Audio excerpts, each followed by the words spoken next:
আসসালামু আলাইকুম ওয়া রাহমাতুল্লাহি ওয়া বারাকাতুহু। যে আমরা এখন মসজিদে কিবলাতাইন আমরা আসছি। রাসূল সাল্লাল্লাহু আলাইহি ওয়াসাল্লাম এই মসজিদে নামাজ পড়তেন আর আফসোস করতেন যে আল্লাহর ঘরের দিকে হয়ে কখন নামাজ পড়বে। এমন সময় সঙ্গে সঙ্গে আল্লাহ তাআলা কোরআনের আয়াত নাযিল করেছে, ফাওয়াল্লি ওয়াজহাকা শাতরাল মাসজিদিল হারাম, যে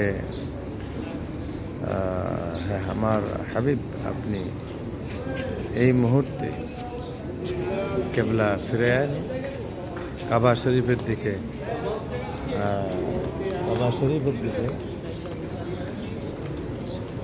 আমরা আপনি কিবলা ঘুরান। সেজন্য মসজিদকে বলা হয় মসজিদে কিবলাতাইন। নামাজ পড়তেছে, জিয়ারা শেষে আবার তারা চলে যাচ্ছে।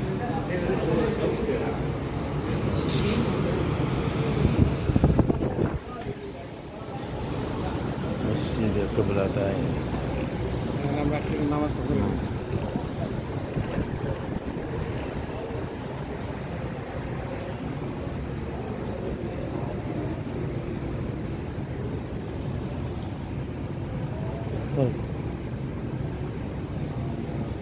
কিবলা কোন দিকে?